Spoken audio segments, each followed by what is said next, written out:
Hello friend, સ્વાગત છે તમારું અમારી યુટ્યુબ ચેનલમાં। તો મિત્રો, આજે આપણે બનાવવાના છીએ ચણા દાળ પાલકનું શાક, કે જે શાક ખાવાથી તમારી રોટલીઓ પણ ઓછી પડશે અને લોકો આંગળા ચાટતા રહી જશે એવું શાક બને છે। તો એકવાર જરૂરથી ટ્રાય કરજો આ રેસીપી। વિડીયો પસંદ આવે તો લાઈક અને શેર જરૂરથી કરજો। તો ચણા દાળ પાલકનું શાક બનાવવા માટે આપણે અહીં 1 કપ જેટલી મેં ચણાની દાળ લીધી છે। એને મેં 2 કલાક પહેલાં પલાળીને રાખી હતી। આ દાળને આપણે 1 ચમચી મીઠું અને અડધી ચમચી જેટલી હળદર અને અડધી ચમચી જેટલું ઘી ઉમેરશું, જેથી આપણી દાળ ઉભરાય નહીં। તો આ રીતે આપણે આ ચણા દાળને બાફવા મૂકીશું। તો આ દાળને બાફવા માટે આપણે આશરે 4 થી 5 જેટલી વિસલ વગાડીશું, જેથી આપણી દાળ જે છે તે કાચી ન રહે અને ખૂબ સરસ રીતે બફાઈ જાય। ત્યારબાદ મેં અહીં 2 વાટકા જેટલી પાલકને ઝીણી ઝીણી સુધારીને રાખી છે। ત્યારબાદ 1 નંગ ટમેટું છે, જેના મેં નાના નાના ટુકડા કરીને રાખ્યા છે। 1 વાટકી જેટલી ડુંગળી, આદુ મરચાં લસણની પેસ્ટ અને 2 ચમચી જેટલી મલાઈનો ઉપયોગ આપણે આ શાકમાં કરવાનો છે, જેથી આપણું શાક જે છે તે ખૂબ સરસ અને ટેસ્ટી બનશે। ત્યારબાદ હવે આપણી દાળને આપણે કેવી બફાઈ છે તે જોઈ લઈએ। આપણી દાળમાં જે છે તે વિસલ વાગી ગઈ છે। હવે આપણે પ્રેશર કુકરને ખોલીશું તો જોઈશું કે આપણી દાળ જે છે તે ખૂબ સરસ રીતે ચડી ગઈ છે। તેને આપણે હાથથી દબાવીને જોઈશું કે આપણી દાળ કેવી બફાઈ છે। તો આપણી દાળ જે છે તે ખૂબ સરસ રીતે બફાઈ ગઈ છે। ત્યારબાદ હવે આપણે એક કઢાઈમાં તેલ ઉમેરીશું। તેલ આપણે વધારે પડતું નહીં, આશરે 2 ચમચા જેટલું તેલ ઉમેરીશું।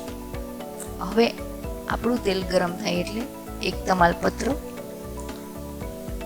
લાલ સૂકા મરચાં, રાઈ, જીરું, હિંગ, આવી રીતે દરેક ગરમ મસાલા ઉમેરીશું। ત્યારબાદ આપણે જે ઝીણી સમારેલી ડુંગળી છે તેનો આપણે આ શાકમાં ઉપયોગ કરવાનો છે।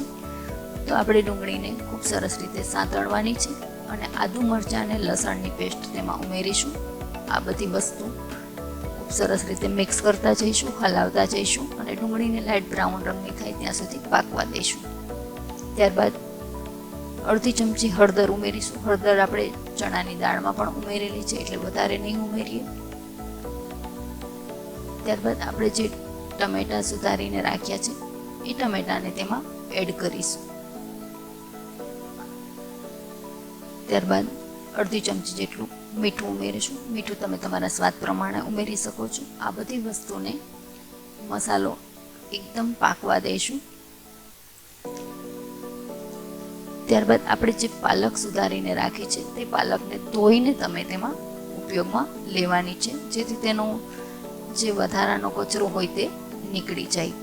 તો હવે આપણે આ મસાલા સાથે પાલકને એડ કરીશું અને આ મસાલામાં પાલકને આપણે પાકવા દઈશું। તો આ રીતે આપણો જે પાલક જે છે તે પાકી જાય, એટલે કે મસાલા સાથે મિક્સ થઈ જાય, ત્યારબાદ જ આપણે તેમાં લાલ મરચું ઉમેરવાનું છે। તો લાલ મરચું હું અહીં 2 ચમચી જેટલું ઉમેરીશ। 1 ચમચી ધાણા જીરું,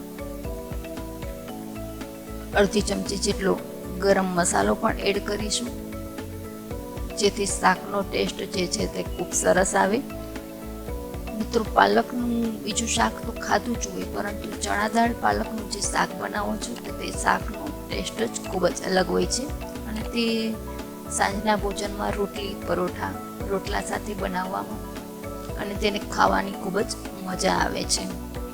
તો આ રીતે આપણે જો મરચું વધારે ઓછું લાગતું હોય, એટલે કે તીખું તમારે જે પ્રમાણે જોઈતું હોય એ પ્રમાણે તમે બનાવી શકો છો।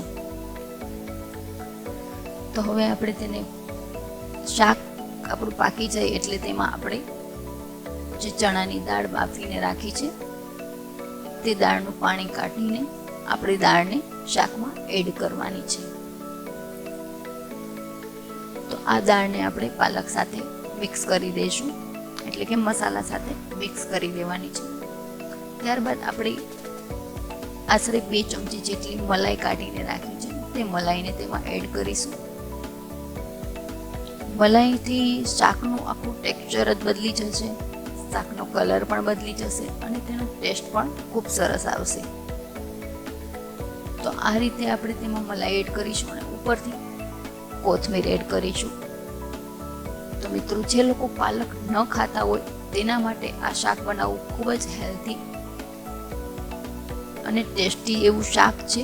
તો એકવાર જરૂરથી ટ્રાય કરજો.